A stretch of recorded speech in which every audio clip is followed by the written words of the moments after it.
G'day Eagles fans, welcome back to another episode of Coast to Coast, proudly presented by Tab Touch, continuing to deliver greatness on all fronts.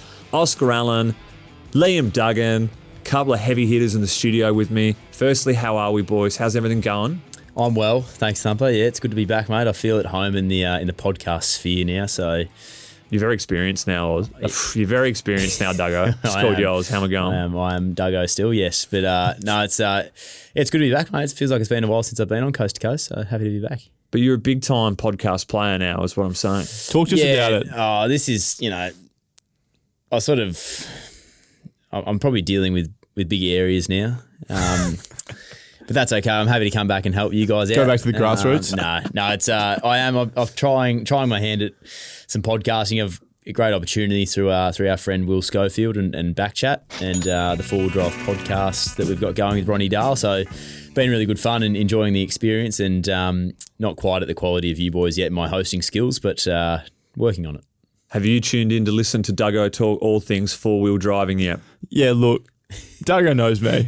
I'm a city slicker. You would have if you had your highlights. Yeah, if I still have me Luxie, I don't have a huge amount of interest. I reckon my brother probably listens to it. He'd enjoy it. So I'll flick him that way. I reckon I listen to as much of Duggo's as he listens to mine. So I reckon we're about even. What are you doing? Are you going out on adventures and reporting back? Like I got bogged this week out here.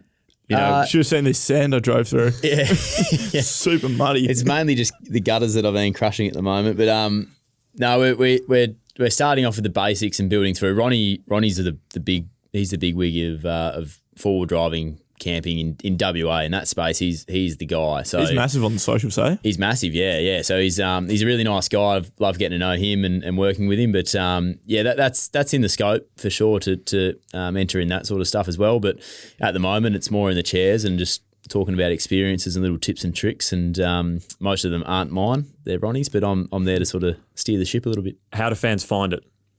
We think I'm not on any socials, so they could be loving it, or they could be really disliking it. But I think we've got literally, how are they finding this show? Like how do you find the podcast? I don't know if they're enjoying it or not. No, they're enjoying it. No, we're on YouTube as well, so. All your podcasts, wherever you find your podcast, but we're on YouTube as well. So the Four-Wheel Drive show. The Four-Wheel Drive podcast is us, but we're on the Backchat Studios network through YouTube. So beautiful. You type that into Spotify, say the Four-Wheel Drive podcast, you'll find us. We're getting to the big issues first, boys. What are our thoughts of the Ashes viewing in the last couple of days? Let me get your take from Extreme. it. From elite sportsmen of this nation, looking at fellow countrymen and the way the game played out. Talk to me. Look, I'll let you go first, mate, because you were celebrating your 150. So you were having dinner with family and friends. Yes. So you probably weren't as glued to the couch as the bloke eating Hungry Jack sitting there watching after the game. And I haven't spoken to you about this. No. This is good because you go first. I describe myself as I thought I was probably if Aussie and Witho and Gaffey are A-grade cricket fans, I describe myself as a B-grade cricket fan, but I'm probably a C-grade now that I've seen where these boys get to with their cricket talk. So C-grade fan did see the last wicket, saw us take the match, but... that was some late times too, Duggo. It's impressive, isn't it? Midnight? Yeah, a lot of friends and family around, so there was time to do that. We had a good time after the game, but... Yeah, if we're going to talk about Bairstow stuff, that's where we're going. You know where we are. Absolutely, yeah. Go on. I couldn't be more for it. Oh, I thought you were going to pass. You couldn't be more for it. Yep. Okay. I was disappointed when I saw it. Yeah. I was disappointed. What? I understand you're not going to call him back in a situation like that. Boy, they needed a breakthrough. Yeah, it did. But I was sad that it happened, and that's certainly not going to be the sentiment of the nation or the majority, I would have thought, because they'll point to the rule book and they'll say, mate, it was in the rules. Been like, all good. So was the underarm against New Zealand way back long ago. Yeah. But he wasn't out of his crease with a shot. He clearly grounded and I know he threw the ball when he was still in, but he was in and he has not losing balance to go out the crease. I just didn't enjoy it. I'm with you. You with Thumper? Yeah, look, we ride together. Mate, genuinely, I was sitting there with Smudge watching it after the game. And the Steve Smith. Yeah, with very good. I was with the fake Smudge, Josh Smith. And we looked at each other and went, oh, I don't like that. Yeah, straight away, it was just like I didn't see it live. So, I had to follow up because I didn't see it live. Everyone was talking about it. And then it wasn't until last night when I did my research and I got some some information from the English crowd, and also obviously being Australian, I sit in that camp. But I just found it. I could be way off here, but going back to watch Bairstow do the exact same thing at different times, and then I just didn't enjoy how hard they went at, like, it's not in the spirit of the game and stuff when they were doing the exact same thing. Yeah, I'm with you. A good point. So my initial feeling was that, and then when they were showing the replays of like how blatantly against it the English players seemed to be, and then there was replays of them doing it, and then Brendan McCullum's come out, he's like, I won't have a beer with the Aussies for a while after this. Yeah. And then there's vision of him running out the England skipper in 2008 or something in like a World Cup game. It's like, really, mate? Like, so those in glass houses. Yeah, combination of both. The worst feeling, I had like a knot in my stomach when England had 76 to win and Broad is still being an absolute toss. Yeah. And he's still like marking his crease and like, oh, can I leave now? Like after every ball, there's a bit of carry on. He was just holding his, can I leave now? I didn't say that, yeah. He's gone to Alex Carey. This is all you'll ever be remembered for, mate. Well done. They picked that up on Stunt Cam today. Yeah, they said that's all you'll ever be remembered for, mate. Like this is from a blatant cheat who refused to walk. Yeah. In the first slip. So I love the narrative it's created though. Far out. Like how good's that? So I was incredibly worried that the narrative would be we cheated and we still lost. Like I think that was what the story would have been for the English media. But yeah, it's exciting. It is exciting. Is it Friday? Oh God, it's going to be hot. Yeah, I think it is, Duggo. It's fair. It's coming up very soon. On this last cricket one, this is not a cricketing podcast. I don't think Duggo will have any interest in this second one. Great fan. So like the West Indies did not qualify for the World Cup. You've been watching the World Cup quals? I have not. No, I have not either. No. But like, do you want me to tell you the teams in their pool that have beaten them out? Yeah, go on. Oh, here we go. Zimbabwe, sure. Yep. They can play on their day. Nation. USA, probably not. So much couldn't draw your cricket bat. Netherlands, they're pretty good. They whacked Oman the other day. I would think they would have finished top of that pool. Nepal. I wouldn't have thought that. What are the pitches like up there? You'd want to be coming in from the top end, I would have thought. Let's test your cricketing knowledge. Oh, there we go. Which are the cricketing nations that automatically qualify? Which of the cricketing nations? Yeah, which cricketing nations automatically qualify and don't have to play in this World Cup? Is this a 2020 World Cup? What is it? One day? Nah, it's the one day. One day. Australia. So there's 10 in the World Cup with these people, but so Australia. How many? So is there 10 that qualify automatically? No, so these 10 in the World Cup. These 4 qualify. So these 4. So there's 6 automatic quals. Do you know who they are? Okay. Australia, England, India, New Zealand, Pakistan, Sri Lanka. Pretty good. Is that all of them? Yeah, pretty good. I'm assuming previous winners plays a role in that. Yep. Anyway, so unbelievable. West Indies, so lift your form. Should we talk about the footy and the man of the moment? If we have to. Duggo, 150 games, mate. Congratulations. Thank you very much, Oz. How'd it feel? Yeah, it was good. It was obviously from a on-field point of view, we played some much better footy and it was sort of within our grasp at the end of the day. So it was nice to be in that game and albeit we didn't get the win, some much better signs and I think some of our kids showed a lot as well, which was really exciting. So I had a ball playing.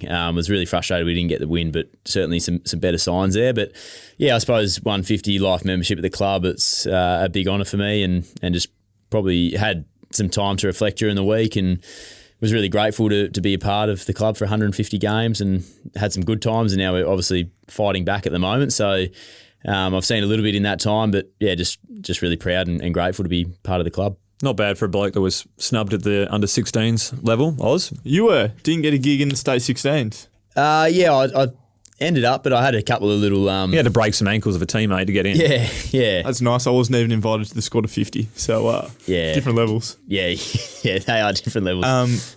It wasn't so much a hard luck story as Aussies.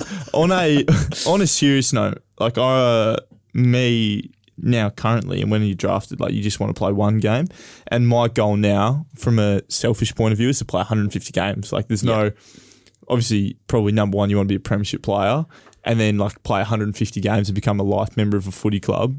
It's a massive massive commitment because what you play every year, that's 7 years of committing your life towards this. You've been in the club 8, 9 years now? My 9th season, yeah. So that's a massive part of your life. Moved over from Victoria over to WA. mate, well done. Congratulations. Thank you very much, Oz. Appreciate that. What was the fanfare like amongst teammates? Big deal made of it? Under the carpet? It was an interesting week for us, obviously off the Sydney game. So I think in a way it was, and this is me just reflecting personally, but it was probably a healthy distraction at times. It broke up a meeting here and there when you show the little 2-minute highlight reel that we put together for milestone games, and gave something else to focus on just for a really small amount of time. It's not what we focus on going into games at all, anyone's milestone, but it was a pretty heavy week early on, and then you throw a little highlight package, and everyone enjoys a highlight package. How do you feel that players are pimping you out to their daughters in their own Yeah, minds? that's a bit Commonly scary. asked questioned on socials this week. Bit scary. Yeah. Oh, it was funny as I was genuinely wetting myself up the back of the lecture theatre there when the boy. I thought it must have been prepped. Like, no, they've gone in and said this, but Would have been a weird one to prep for you with no daughters, Oz. So Yeah, I just think came to that's your what mind. made me think about it. It's like, even Aussie saying he doesn't have a daughter. Yeah, that we know of. Cut that. Well, yeah, it's next. It was very, very funny though. So it was enjoyed it. Is that the best mark you've taken in your career that you took on the weekend? That was a Duke. No, it wasn't your best mark. He's taken better, but that was in a front serious of King. grab. Mm-hmm. Yeah, I wouldn't say it's my best mark, but it actually felt.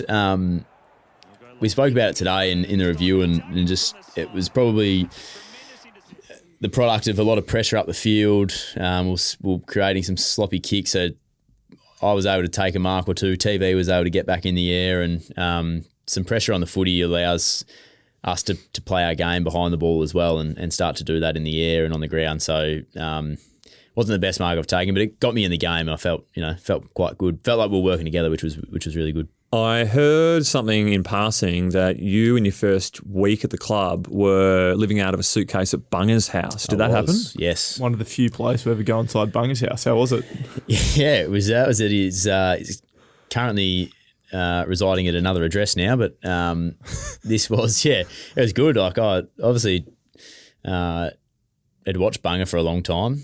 Thought he was quite a bit older than he was when I got here, but that was true. I lived out of Bunga's house, and I was hearing all sorts of stories from the boys when I come in on Tuesday and Wednesday, but none of them were true. Oz, fair few moments to speak of during this game. You had a couple of first goal kickers for the club with Jack, Will and Hewitt. Mm-hmm.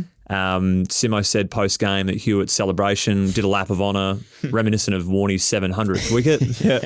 I wanted to get your take on it because I don't blow smoke up you too often, you know that. But I think you've probably got the mantle of best goal celebrator in the team to this point. Wow. In terms of how excited you get. And you came up with a new one on the weekend. What, are you talking about when I kick a goal or when others kick a goal? No, you. The camera's not on you every time. I know you love the camera, but when others kicking goals, it's not on you, mate. Yeah. You've given it the one hand. Yeah, give it to me. Just come I on. did say that. Yeah. I enjoyed it. I got home and Lawrence goes, first thing, no celebration tonight. Yeah. It was. I'm the guy. Yeah, look, in all seriousness, I loved what, obviously, well done to Willow and Huey, but how good was the energy? I'm not sure if you felt it, but I could genuinely feel the energy that Huey was bringing. You were right next to him when he did his action to the crowd. Yeah, so then he's kicked the goal, right? And then after the goal's kicked, the camera's on you, and you see yourself on the big screen, and you see himself on the big screen, he's going like this, like revving him up. And this is post the big celebration. This is post. This is like 30 seconds after. The ball's about to get bounced. He's revving up the crowd doing that one. And the Eagles cheer squad's behind him, and he's in the goal screen. I'm probably 20 out from goal, and the cheer squad starts like doing the Eagles chant, the going bananas, and I was just laughing. I was like, "This is like elite. Like this is a great feeling right now." I said to Huey today, because I've only kicked 12 goals in my career, and I'm not a celebrator. I don't practice celebrating. Not that anyone practices celebrating, but it's one of Aussie's Tuesday meetings celebrations. But I loved I loved it. It brought like you say, it brought so much energy to the group. And I don't know, I've never done that to the crowd and gone and got around and waved at them. But I was watching Huey do it and thought, that is unreal. I love the fact that he's doing that. He's enjoyed kicking his first goal so much. I just thought that was incredible. It's so personality driven from his point of view. It's how he is. Yeah. I enjoy you. One of your better celebrations is the horn, the Bulls. The Bulls one. That was my first goal as a backman. Really? Yeah. How many points you kicked out of those 12 goals, big fella? Oh, it'd be a few more. I'm not sure the number. I haven't really. Have a stab. Oh, you know. Oh, yeah. Oh, wicked. I actually don't know this. 12 goals and 24 points. No, don't be so hard on yourself, mate. 20.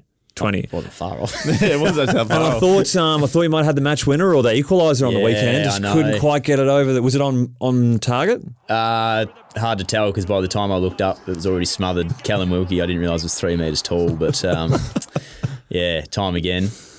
The old sprinklers got a hold of you, did they? Yeah, they did, mate. They popped up. It's happened to me before. Don't worry, it happened to me when I was all on my own in the forward 50. I decided to drop a chest mark. Well, you're a bit of a wrecking ball out there on Sunday, Oz, so you've ended up taking a massive mark that brought the end of the day for Josh Battle. No one wants to see it. Wish him well, but you've crunched him and ended his afternoon. Mm-hmm. And then in the end, I need to have a word to you about this because you've put one down. Yeah, tough-ish. You had a turn and 50. Take it. Yeah, probably take it. But, you're a sore boy. And in the end, you've put it down. And, mate, I'm last in Dream Team at the moment in a draftable league. And Brad Hill. If you have Josh Hill on your side, you're struggling. I might have drafted him. But Brad Hill's been serviceable for me. He's a back forward. And when you put him down and he starts grabbing his knee, I thought, I'm going to have a word with Oz on Tuesday that this is not acceptable. Just take the mark and keep my dream team intact. He's all right, though.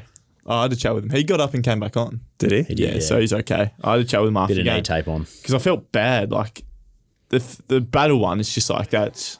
I didn't even know I heard him. Like, I literally was just staring at the ball and I was like, I'm a chance to get there for this one. And then the heel one, like I had to give the ball back and they're showing the replay and I was like, oh my God, like I haven't missed this bloke's knee, have I? Like they might Get caught underneath you. Oh yeah. And like twisted it hard. It looked bad, but I think he's all right. So you don't actually want to hurt anyone. Fair dinkum, like you don't want to go out there and hurt people. You want to be physical and aggressive, but you don't go out there to injure Oppo. Did Noah Long kick the best goal for the footy club this year to date? Yeah. Yep. Not far off. Bit of Jared Brennan one hand style, just the wizard. Does he let people know about it, or is he a bit too sort of reserved for that? Nah, he's the most genuine bloke, Longy. He has not told anyone about that. I don't know if like Chess and Rhett and stuff get like a different Longy, but around the group, he's just an absolute star. I'm going to zag because I went to him at the start of the third quarter and I went, did you? Start second quarter. I said, did you just kick goal of the year? And like, he's so innocent. He's just smiles. I think I might have. So he loved it. The big fella, he knew it was a good goal. Good. Ryan Marich has played his first game in front of the home crowd after being dropped, which is a crazy sensation. He kicked a couple of goals and got the crowd up and going. He came in through illness, sort of sweeping the club with Tim Kelly going down last minute. You would have got told about that, maybe entering the game. And Luke Edwards, whenever he went down. I wanted to ask you whether you are purposely sort of stay away from players when you know it's kind of going round. You're a bit like, look, I know we normally have our Friday lunches, boys, but I'm going home. I don't want to be near you because I don't know who's carrying right now. I feel like we were in that space like a year or two ago. Like, definitely. But that was more COVID related. Related. This one, no. No. Because I don't think anyone knows that they've actually got it or who's got it. And then next minute they're just not at the club. So there hasn't been that, but I'm starting to like write notes on who, like, righto, that's 3 for him this year. Jot him down. I'm probably in that range there too. But yeah, there's a couple that are starting to sort of just pile up with a few numbers. Look, I'm going to say something here, and if it gets cuts, the viewers won't ever hear it. But if it doesn't, this is a true story. Last year, so injured at the start of last year, and COVID was starting to become a thing, and there was it obviously was a thing, but players in the group were getting it. And there was a theory that if you get COVID, you can't get it for the next 6 months. Yeah. So I thought, well, I'm not playing right now. It'd be great to get COVID whilst I'm injured so I don't have to miss games once I'm back fit, not thinking that I was going to miss the whole year. So Rothy tests positive for COVID. So I go into his locker, get his coffee cup and have a coffee with the same coffee cup he did, test positive the next day. Did you? I did, yeah. So if they don't hear this, they don't hear this. But pretty if they do, it was just the coffee cup. Yeah, I was like, it's quite clever though. I'm not sure if he was going to be able to get out, but yeah, nowadays, like now I'm playing, like we might touch on it. Like even when you were ill for a bit. Yeah. You went to hospital. Yep. I was a bit wary hanging out with you Yeah. for the next couple of days. I didn't know what was going on. Like, Yeah, just yeah. like, look, I don't want to. Like, that was probably my biggest thing about being crook too. It was like, have I just ruined 3 or 4 other blokes' chances this week, or am I going to put them out for a while? Like, it's sort of you start to think about it too. But I don't think anyone's really put their finger on what it is going through at the moment. Give me a brief one of that, Duggo. So, shirked the tribunal responsibility. I'm sure you had your best suit and your innocent haircut ready to rock and roll. No, I was ready to go, mate. Yeah, we all we sort of had our case put together, but do you reckon you would have got off? I think I should have, but I don't know if I would have. Yeah, if that Good makes answer. sense. But yeah, it was a bit of a hairy time. And just like I said, I didn't really know. I played the Saturday game, obviously against Collingwood. Sunday felt absolutely no worries. Monday woke up just a little bit off, and then not even 12 hours later, I was curled up in emergency department waiting for a bed and some serious help I needed. So the stories you've told is that your vein in your leg started popping like, train spotting style, and then you've gone into team meetings where it's all started spiralling downhill and you've had to walk out the team meeting. Is that right? Yeah, it was... You made it through the whole meeting. Not far off, yeah. So I woke up with like swollen nodes in my groin, which is a bit of a tell, which I didn't really know at the time, but it sort of felt like something wasn't right.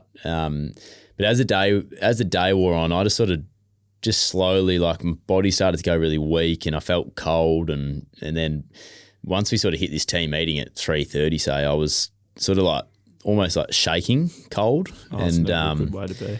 No, so I started to, and I told a couple of boys, like Cripper sitting next to him at the locker room and in the team meeting and stuff, and I kept saying to him, like, mate, something's wrong with me. I'm not right. And he would have thought I was just sooking because I'd probably do that a bit, but he just kept looking at me. I kept, like, as this meeting was going on, like, I was generally getting worse by the minute. Like, I could feel myself just slipping away into my seat. I was just like, "Whoa, this isn't good." Were you starting to think, I need to go to emergency once this is over? Not at all. I was just like, I need to go home and I need to get warm and I need to sleep this off. And I saw the doc prior during the day, and then as I left that meeting, Simo, I think I've said this in public, Simo asked me how I was feeling because he wanted to go for another 10, 15 minutes. I said, I feel a 1 out of 10. And then so, yeah, I was just being really honest. They get a laugh from the boys. Yeah. He's like, okay, yeah, right. And then Kobe Bergiel got asked next, and he's like, no one ever says 5. Like, no one ever says less than an 8. Mate, you're like, 10 out of 10, let's go for as long as it takes to get better. Just whatever you need. And then Kobe's, because I've said 1, Kobe's gone, 5. And that was worse received. That's like, and then Gov puts the cape on and says, no, 10 out of 10, mate, we'll get done what we need to get done with the proper answer. Sorry, you're rating how you've just absorbed the information and how you feel about it going forward? How long do we have in this meeting? Like, Yeah. how long do I have your attention for, boys? Like, am I? Yeah, you were 10 I'd be feeling cherry ripe said 5. Yeah. Goes for Bergs. But anyway, I was a 1, and just as I walked out of the meeting, I tapped him. I was like, I'm sorry for my honesty, mate. And then bolted home, called the doc on the way. He's like, mate, you need to get to hospital. Don't go home, and like, if we leave this by tomorrow morning, you could be in a world of hurt. So, it took an hour later, I was in a world of hurt, and lucky I was at hospital. Mental, absolutely mental. Thrilled you bounced back. I want to ask you a quick one. You did the on-ground interview at halftime. Oh, How'd it go, mate? Yeah, it's a bit of a funny story because I don't like to admit this, but we obviously haven't had the year that we would have liked this year, and our form's been, probably below par for a lot of it. But I was told during the week that if we were up at half time that I would be speaking to Fox Footy. You thought they're not going to chat to me? And unfortunately, in my mind, I thought, Statistics show I want to be speaking. We'll be up against it to have an interview at half time. Anyway, we're up at half time. We're flying. 5 goals. We're up. And I'm running off. Remember? And someone yells out my name. And I'm like, I knew there were some of the boys in the back line behind me still, but it's like, that sounds like a female's voice. Who's yelling at me? And they would have been yelling Liam as well. Yeah, yeah. No one calls you Liam. And I was like, it was. Yeah. And then I turned around and out comes Pav with his crew. I was like, oh. Everyone forgets. Yeah. They're always in the heat of the moment. Yeah. No one remembers. Not me, mate. I've been asked 4 times this year, and we've been, mate. There was a game against Richmond. We were down by 2 points, and I was like, I was going okay. And I was like, maybe he's just comes grabs me. No. So like, I'm waiting for the day, mate. The thing was though, because I think I was taught like because of my one. Well, it wasn't like they just chose me after the first 2 quarters. Like Duggan's fine, we'll go and chat to him. So I thought that was how the case was, but it's not. It's not Pre-organised a week ahead. So I knew that it was just a little milestone. Grab Duggo for his first one in 150. Nice. The one I wanted to ask you is, it finished up and Duggo's gone to leave and Pav's gone the handshake. So it was always an interesting one whether like people go the handshake or not in instances like that of a halftime interview. I think like I thought about this a little bit as I was answering because I thought post game certainly shake a hand and I was always ready for it. I just wanted to see if he went first because I wasn't sure if it was like more of a tap on the back and get in there the huddle or you were quick to respond. Yeah, I was ready. I was in waiting. I'd thought through that. Yeah, nice. When you're meeting a new person, it's like, is this a handshake? Is this a slap up? Am I hugging? Yeah. Particularly with like female partners. So like, say Doug and I have never met each other's partners. Like we're good friends, but like your beautiful partner Lauren, like when you first meet them, like I'm 18, you're 23. Do I hug her? Do I just give her a handshake? Do I handshake? It's a fist bump. Oh, it's a tough situation. You could probably stay away from the fist bump. Yeah, that's a certainty. So I wanted to get an Eagle fact out for you. So consecutive games since their AFL debut for the footy club, an Eagle has officially entered the top 7. Who is it and who's leading that list of most consecutive games played after an Eagles debut? But this is the whole 35 odd years. Yeah. Like Bush or something like that?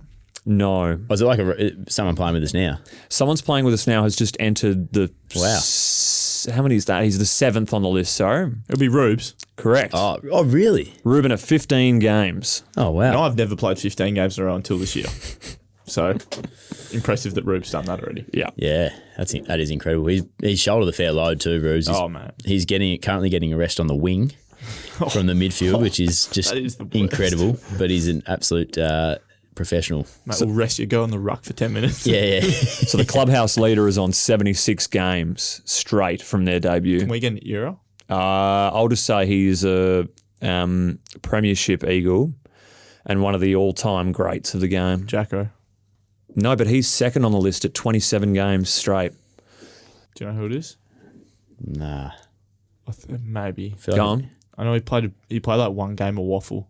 Yeah, that's the one. Yeah. Oh, it's CJ. Yep. Yeah. CJ, 76 games. Unbelievable. Is that until he left? Good question. How many did he play at West Coast? No. If he only played 76 games and won a premiership and Norm Smith and a Brownlow. And then built the reputation that he did in 76. God. I think he came in 04 and he left 07. Maybe. Oh, is that right? Yeah. Oh, my God. By memory. No, it came 03. Been earlier. Did he? Because it was super draft with Hodge. Ball, Judd. Definitely left 07 because he couldn't move in that qualifying final groins. against Port. No wonder he played 76 in a row. Had sore groins. All right. Should arrest him. Do you go up and ask Jack Petricelli if he's accidentally kicked one of his better goals of the year? Don't have to ask him. He's accidentally kicked that. That did not come off his foot at all. That was like his knee. Spun perfectly though. It wasn't a floater off the side of the boot. I was behind him. It did not spin perfectly. I'm telling you, it went like It was like inverted. He gave it away too, didn't he? When he was like pointing at Gaffy like in the celebration, like, "Oh, I was meant to pass that to you." He's like, "No, you didn't. Petch, just say kick goal, mate." And like Beautiful he kick. kicked it to the goal umpire as well from 10 metres out. Like he didn't. He very far. Yeah, it wasn't going 6 rows back. No. How was the Batman for his debut? I think it's very rare a ruck will be used as a substitute, but that's how it rolls when you play every single Eagles squad member on a weekend with Waffle and League. How did you find the 40th Eagle used this year for his debut? Yeah, it was exciting. I mean, I enjoyed sharing a milestone, to be honest, with Barney, who I've actually got along with really well since he got to the club. So it was exciting for Barney, and his dad and his brother Xavier were in town as well, which worked out really well for him. So, great effort for him. And obviously as a sub, I think he got maybe 11 minutes, but still exciting. He was a bit of a whirlwind for him too. I think he was sort of found out that day, and obviously with the illness and all of that. So tough to prepare, but yeah, it's to notch that up. So a good effort. Yeah, it was. He made he came on the ground and laid a massive tackle to start the game. I was like, did. good on you. Yep. So Did he lip off to him on the ground? I don't think so. No, Okay. no, did it look like it? He stood over him a little bit. I'm like, that could be a tech in NBA land. Yeah. But enjoyed He's it. got some good chat. He does, yeah. Yeah. Good on him. Like, he's been toiling away really hard all year in a tough Waffle Eagles program, so well deserved for him. Yep. Duggo, I'm going to ask you very quickly about leadership stuff, very quickly. Yep. You were standing skipper for a couple of weeks. Yep. How'd you enjoy that? You've had 2 years on a leadership group, which has been 2 of the most tumultuous years on field for the club, which is challenging for any leader. Might be my last year then. You and me both done after this year. How have you found it all in general, those experiences culminating together? Yeah, I mean, I suppose it's just that time in my career as well, a little bit with where I'm at in age and experience, and obviously aspire to lead the club in some form or another. Doesn't need the title, but I've enjoyed the challenge of what we've faced the last couple of years, and mentioned it before, I think Barney's our 40th Eagle to play this year. It's unusual circumstances again, so there's been challenges in that, Oz, I think, with synergy and I suppose learning for the young blokes, whilst also trying to play well yourself and compete at AFL level. And there's been a lot of different, I suppose, obstacles to probably get over from a leadership point of view, but I've enjoyed that challenge. I think we're probably getting a good variety of experiences through this situation that we're in at the moment, and just trying to soak it all in and learn. And I'm enjoying being in that leadership group, but also the challenge that comes with it. I think you were tailor-made for it personally. Oscar, can you give me the accolades that Liam has received at club champ nights in his career? Okay, you would have been the best first-year player. Yeah. Yeah, they call it the rookie or the Rookie of the Year. the Emerging Yeah. Talent Award. I you- tried to stitch Duggo up that night, actually. Go I on. tried to, I don't know if he fell for it in the end. He'll say that he didn't, but I definitely didn't. I was telling him that he didn't win an award, like, because I know the so award you could winners. get him drunk. Yeah. That is so Yeah. dog. I wanted That him is to- as bad as I it wanted gets, him to mate. relax and just have some beers because he was on edge and being Did you like, know you would have won? You would have known you were going to win the award. because there was someone else sort of neck and neck with you. I can't remember Was it who Jacko? it was. Jacko I was in my Euro? third year, so I think they actually win that in your third I reckon it was the best first year player, and then I think you changed it. Dom won it in his first year, and then TB won it in his second year, and then I won it in my third year or something like that. Like, it was sort of What year did you something win like it? that. 2017. So it's my third year. Yeah. And then Willie 2018. So I was trying to stitch him up saying, nah, you haven't. remember that, yeah. I was like, nah, you haven't won anything, mate. You good. Oh my You good. God, you're such a dog. I know. What did I do? I was fine. You were Was I? slurring on the stage. Nah, you were good. You were good. So So he won Duggo's that. What else did he win? He gave me the best clubman last year, the Maney. So you've clearly won that. That's cheating that there's that handover. That's an easy one. Yep. You've also come top 5 in the BNF before. I think you came 5th. Was it 4th or 5th? 5th, and I'm Mate, saying this is, you know. Sorry, I'm doing the story. Yeah. 2021, you came 5th in the best and fairest. Nah. 2020, you came 5th in the best and fairest. So that's 3. And then, did you come top 5 last year as Good. well? What did you come, 4th? 5th again. 5th again. Got 5th again. There you go, mate. It was a model of consistency, Liam Duggan. Just a good man. You've also won the Ben Mitchell medal awarded by your peers way back in your junior days. Is that for best looking bloke in the team? What's this for? Is that West Coast Award or? Nah. No, it was a Academy, AOS Academy Award. Yeah, What's it was for? It was a bit of like a Good fella. a bit of like an all rounder sort of award, which What does that mean? It's like I don't on and know. off Yeah, field? yeah. I think it was he's a little good bit at of that. cricket. Like, Most likely, Yeah. like PlayStation, slaying him. Like, what is this for? yeah, I don't know. I can't remember who actually votes on it, but Said the peers, Piers was it? Yeah. So it was. It's a long time. not ago now, Morgan. but your other teammates. On this, Yeah. can I just ask you a question, mate? So, you a can- lot of people aspire to be a good fella, right? I aspire to be a good person, a nice guy. I want people to think, oh, he's a good man. Haven't met many that don't. To be No. honest. How do you go about it? Because I've never met someone that's ever said it. You know how someone says, oh, he's a good guy? Like, no one's ever said a bad word about you. Is this something you actively, like, I'm going to grow up and be a good man? Or would you say it's all due to, like, mum and dad, how you were raised, family environment? talk to me a bit about how you became such a good man. You don't sledge many people, do you? Never. That's probably a big you one. sledges me a bit now. Yeah. After you know Maybe you're not looking hard enough at find people that dislike me. But I think a lot of it, I would say is a product of the environment that I was probably brought up in. Yeah, I just learnt right from wrong from mum and dad, and I was surrounded by good people, luckily enough. And I think if you met my brother, you would probably say that he's a better bloke than I am.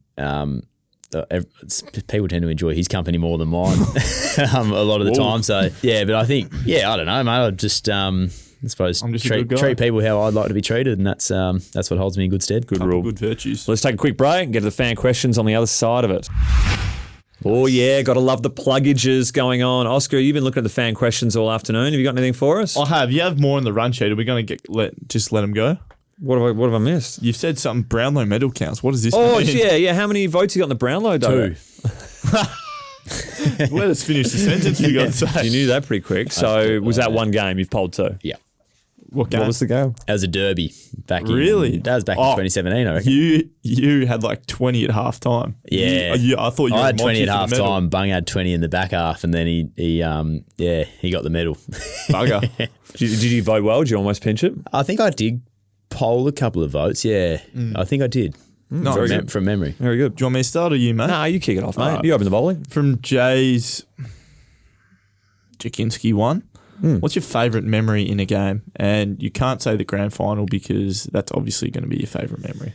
Yep. Favourite memory in a game. I think the Port Adelaide games always come up, like the goals after the siren, and then like the second time it happened, it was just like you're kidding. Like how does that happen again in 2018? But just through the milestone game this week, and just people asked that question a couple of times, like what memories stand out. That St Kilda game, that was my 100th game actually, but not for that reason. It was more the win that we had with the team that we played, and a group of young blokes similar to the team, similar to the age demographic we played this week. So that was, and in the hub and at the Gabba, and it was just that was a really memorable win, and it just coincided with my 100th game. That's a weird one looking back on it, because that was 6 blokes from my draft year played. Yep. So Pig, myself, Liam Ryan, Braden Ainsworth, Hammer. And we had a really good time after. It was like everyone that was at the hub was in the rooms afterwards, and we actually had a couple of beers, and we sat down and enjoyed the win, and it was just I look back at that and think of that as a really great time. All right. Aiden Butterer, best thing to do in Bacchus Marsh. How long we got? There's... Oh, geez. They installed got a roundabout there yet, or no? Blockbuster video cranking? What's going on there? It's bloody busy at that roundabout too at school time. I'd stay away. I'd go the back way. Sizzler? No, I think the best thing to do is... if you say enjoy each other's company. Yeah, I was going to say that. Your mate, because all my mates are there. Now we've got a beautiful Avenue of Honour. People travel to see that. What's that, sorry? Avenue of Honour. So the whole way into Bacchus Marsh is lined by these big, beautiful trees. It's a memorial to servicemen and women. Oh, wow. And that is beautiful, surrounded by all the sort of fruit growing, or little farmers markets and that there. That big fruit country down the marsh. The food bowl of Victoria, we like to call it the fruit bowl, I should say. Fruit bowl. But plenty of nice stuff to do. A couple of rivers running through the marsh, and a couple of nice pubs if you're into that. I asked Duggo if he'd be returning back to Bacchus Marsh post-career. Would you say to me in the lunchroom earlier, Duggo? I said I 100% would, but it may be a little bit harder to get over the line to my partner. Yeah. But big don't argue. No. We'll throw that aside and get her there for sure. Liv_Floro. If you could play an exhibition game anywhere in the world, where would it be? Ooh, that's a good question. You know what? I'd go to Ireland. Yeah, I love Ireland, and I think there'd be a little bit of fanfare there too. You'd get a crowd, and I just love that place. I think it's a hoot. Who would you play there? Paddy Brove. He'd come down and help out, put the 46 back on. Because then you got to think, which oppo would you then want to get on the beers with after the game? Yeah, so who have I got? I'm going to say we'll play the Saints again because my good mate Dan Butler plays there, so he can come along too. You going? No, you do. All right, B-Tanner31 says tab touch or sports bet. I hope that is a piss take question because it's one of the worst of the afternoon. It's tab touch for days by the length of Flemington, and they could even be racing there tomorrow. So go check out the fields at tab touch. Whoa. Oh, that was pretty good. Go on from Jackson Nelson. There's a couple of questions here. Seriously. How does he plan on breaking his dog's addiction to lemon? Yeah, that's I'm actually going to need a backstory to this it's also. a better one from Jacko. Yeah, I got a lemon tree out the back and my dog's just like addicted to him as a toy. What, eats him? Yeah, or he just like if you're outside with him, he just brings you lemons to throw back to him. And I don't know if it's going to like shorten his life or I don't know if it's going to damage his insides. I'm sure it would because so eventually they break and he just like sits there, puts it in between his paws and like rips it apart and chews it, eats it. And He doesn't get put off by the tanginess? he hasn't yet. He loves it, yeah. So I don't know. I'm pretty keen to get rid of the tree, to be honest, so the lemons are gone, but it's such a beautiful tree. I got a mate that's a vet. I'll inquire for you.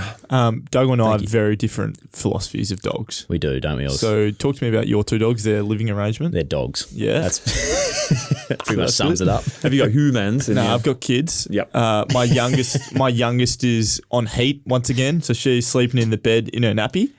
And the other one's on the tail end. So we're looking after them. They're going well. Winnie and Len are going well. It's good training, Oz. Thanks. Looking to get them decent. You're going to be good for it. Has Jackson Nelson got any more? Yeah, he does. Why do you spend so much money in your car?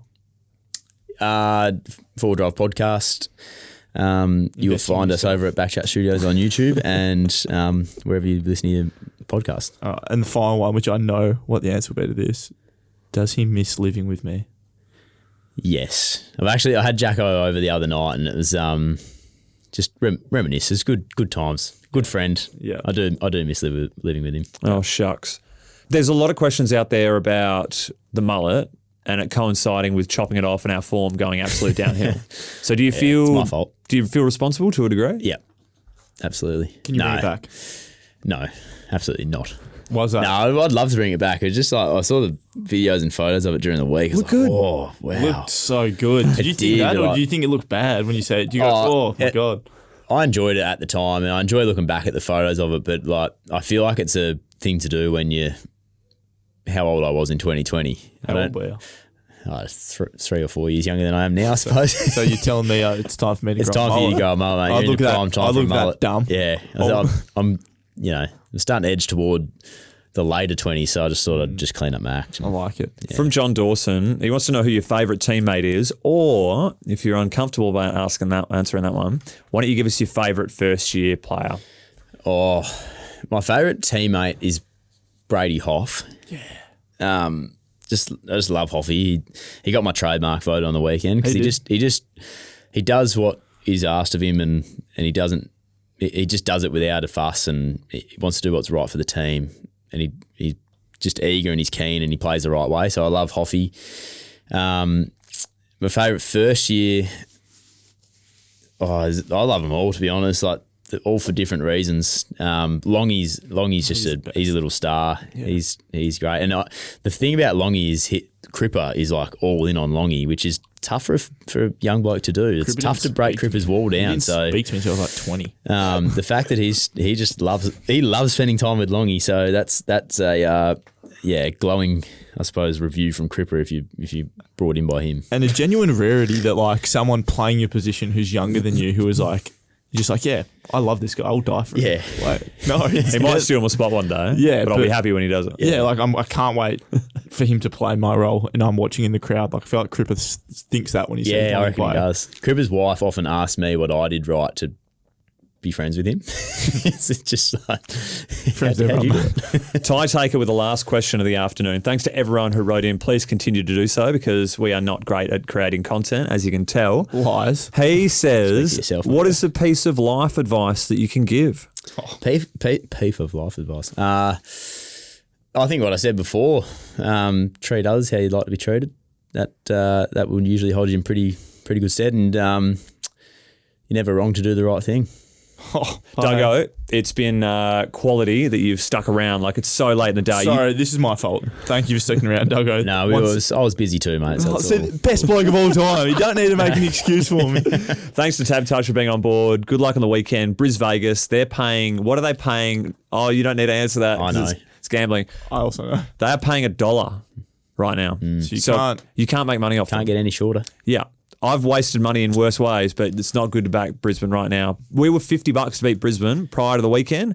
Now we're 34. The boys are climbing. The train's coming. Good game on the weekend. 6-day break. All the best, boys. And I look forward to doing this all again with you next week. And Duggo, I love you. Next week? No. Thank you, mate. Thank you. Thank you.